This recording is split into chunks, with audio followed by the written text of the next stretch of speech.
Ya, Assalamualaikum dan selamat pagi Malaysia. Laporan cuaca pada pagi ini kita lihat terlebih dahulu amaran yang masih lagi berkuat kuasa. Met Malaysia telah pun mengeluarkan amaran hujan berterusan peringkat waspada melibatkan beberapa bahagian di negeri Sabah dan juga wilayah Persekutuan Labuan melibatkan bahagian pantai barat dan juga di bahagian pedalaman yang mana dalam tempoh ini sehingga ke hari ini kita jangkakan hujan lebat boleh berlaku di kawasan terbabit. Oleh yang demikian, penduduk-penduduk di kawasan amaran diminta untuk lebih berhati-hati dan bersiap sedia dengan sebarang kemungkinan banjir yang boleh berlaku, terutamanya penduduk yang tinggal di kawasan rendah dan juga kerap banjir. Simpan barang berharga dan juga dokumen penting dalam beg yang mudah dibawa dan di tempat yang selamat. Segera berpindah ke pusat pemindahan sementara jika diminta untuk berbuat demikian. Sayangi nyawa anda dan juga ahli keluarga anda. Harta boleh dicari namun nyawa tiada galang gantinya. Baik, seterusnya kita akan beralih ke paparan gemerada bagi melihat apa yang berlaku sebenarnya pada ketika ini.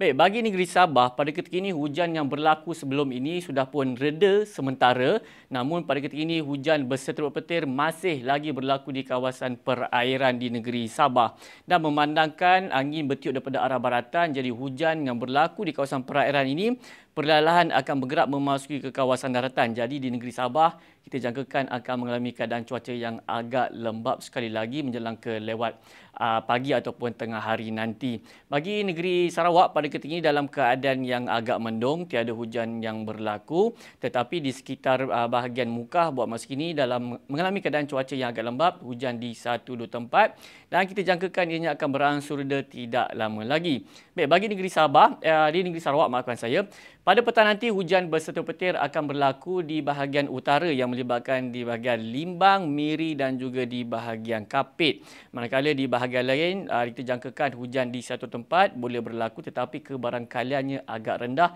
jika berbanding dengan bahagian di bahagian utara di negeri Sarawak.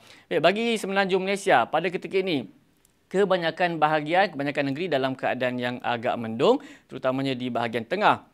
Tetapi di bahagian selatan, keadaan yang agak lembap. Hujan berserta ribut petir kini sedang berlaku melibatkan di kebanyakan daerah di negeri Johor, di negeri Melaka serta di bahagian pesisir pantai di negeri Sembilan melibatkan daerah Port Dickson dan juga di daerah Kuala Langat dan juga di daerah Sepang di negeri Selangor yang mana kita jangkakan keadaan ini boleh berlanjutan sehingga ke awal petang nanti. Begitu juga di utara yang melibatkan negeri Perlis, Kedah dan juga Pulau Pinang, hujan masih lagi berlaku pada ketika ini. Bagi negeri Kelantan pada ketika ini dalam keadaan yang agak mendung tetapi di pesisir pantainya pada ketika ini masih lagi berlaku hujan di satu tempat dan kita jangkakan ianya akan berangsur reda tidak lama lagi. Baik, pada petang nanti, hujan berseteruk petir masih lagi berpotensi untuk berlaku di hampir ke semua negeri di semenanjung Malaysia. Namun ianya lebih tertumpu di bahagian pedalaman dan juga di bahagian pantai timur yang kita jangkakan ianya akan bermula pada lewat petang nanti. Dan bagi kawasan perairan pula, Met Malaysia telah pun mengeluarkan amaran angin kencang serta lob bergelora kategori pertama di kawasan perairan Condor, Reef North, Lalayang, Palawan dan juga Labuan. Dan amaran ini akan berkuat kuasa bermula pada 12 hari bulan nanti sehingga ke 15 Oktober 2022. Yang mana dalam tempoh ini angin akan bertiup dengan agak kencang sekitar 40 hingga ke 50 km sejam dan ketinggian ombak juga boleh mencapai 3.5 meter.